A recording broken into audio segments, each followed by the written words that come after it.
బంగాళాఖాతంలో ఏర్పడిన అల్పపీడన ప్రభావంతో ఉమ్మడి పశ్చిమ గోదావరి జిల్లాలో ఎడతెరిపిలేని వర్షాలు పడుతున్నాయి. 2 రోజుల నుంచి కురుస్తున్న వర్షాలతో వాగులు, వంకలు పొంగి పొర్లుతున్నాయి. రోడ్లపై వరద నీరు చేరుకుని వాహనదారులు ఇబ్బందులు పడుతున్నారు. గోదావరి నది పరివాహక ప్రాంత ప్రజలు అప్రమత్తంగా ఉండాలని అధికారులు హెచ్చరిస్తున్నారు. వర్షాలపై మరింత సమాచారాన్ని మా ప్రతినిధి శ్రీనివాస్ అందిస్తారు.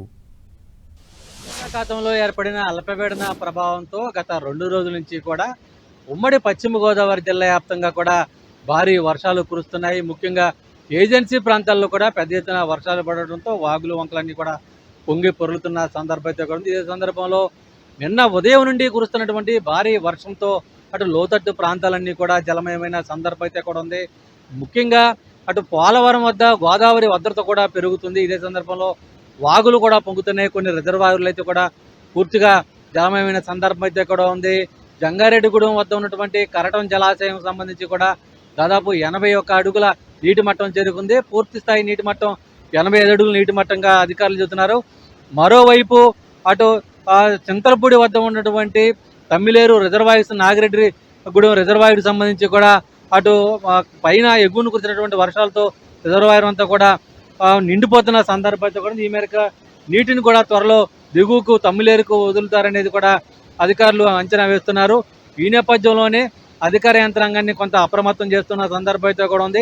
గోదావరికి మరింత వరద ఉధృతి పెరిగే అవకాశం ఉంటుంది అని కూడా అధికారులు అంచనా వేస్తున్నారు.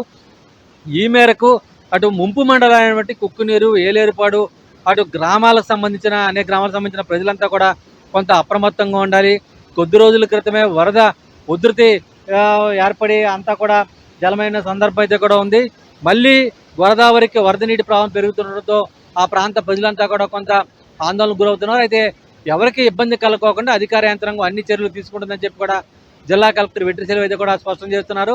అంటే ఏలూరు జిల్లాలో దాదాపు 48 సెంటీమీటర్ల యావరేజ్ వర్షపాతం అంతా కూడా 48 మిల్లీమీటర్ల వర్షపాతం అంతా కూడా నమోదైనట్టు అధికారులు అయితే కూడా చెబుతున్నారు. ఇదే సందర్భంలో పశ్చిమ గోదావరి జిల్లాలో కూడా 40 మిల్లీ సెంటీమీటర్ల వర్షపాతం అయితే కూడా యావరేజ్న నమోదైన సందర్భం అయితే కూడా ముఖ్యంగా ఏజెన్సీ ఉన్నటువంటి పోలవరము అలాగే కోయిలగూడెం ఈ ప్రాంతాలకు సంబంధించి కూడా దాదాపు 100 మిల్లీమీటర్ల వర్షపాతం అయితే కూడా నమోదైన సందర్భంలో కొంత ఏజెన్సీ ప్రాంతాల్లో ప్రజలంతా కూడా అప్రమత్తంగా ఉండాలని చెప్పి కూడా అధికారులు సూచన చేస్తున్న సందర్భం అయితే కూడా ఉంది. మరోవైపు మరో 24 గంటల వైపు కూడా 24 గంటల వరకు కూడా భారీ వర్షాలు పడే అవకాశం ఉంది అని చెప్పి అధికారులు అంచనా వేస్తున్నారు. ఈ మేరకే అటు లోతట్టు ప్రాంతాల ప్రజలు అప్రమత్తంగా ఉండాలి. అలాగే గోదావరి నదిలోకి ఎవరు కూడా చేపల వేటకు వెళ్ళొద్దని చెప్పి కూడా అధికారులు సూచించిన సందర్భం అయితే కూడా ఉంది.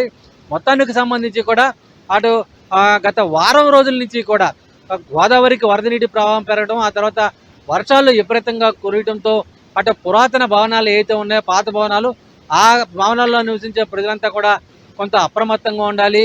దాదాపు 100 సంవత్సరాలు దాటిన భవనాల్లో కూడా ఎవరు నివసించవద్దు.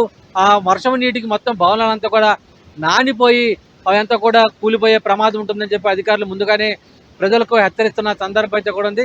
ఇదే సందర్భంలో ఎక్కడా కూడా ఎటువంటి ఇబ్బందులు తలెత్తకుండా విపత్తుల నిర్వహణ సంబంధించి కూడా అన్ని ఏర్పాట్లు చేశాం. అందరినీ అందుబాటులో ఉంచడం జరిగింది. అధికారులందరూ కూడా ఎప్పటికప్పుడు అప్రమత్తం చేస్తున్నట్లు కూడా జిల్లా కలెక్టర్లు స్పష్టం చేస్తున్నట్టు పరిస్థితి ఉంది. మరోవైపు గోదావరికి నదీ పెరుగుతుండడంతో అటు పోలవరం అలాగే ధవళేశ్వరం దిగువ లంక గ్రామాలు ఏవైతే ఉన్నాయో లంక గ్రామాల ప్రజలంతా కూడా కొంతమేరకు అప్రమత్తంగా ఉండాలని చెప్పి కూడా అధికారులు చూస్తున్న సందర్భం కూడా ఉంది. ఇది ప్రస్తుతం ఉమ్మడి పశ్చిమ గోదావరి జిల్లాలో నెలకొన్న పరిస్థితి. విడుదల ప్రసాద్తో శ్రీనివాస్ చండవి, ఏలూరు నుంచి.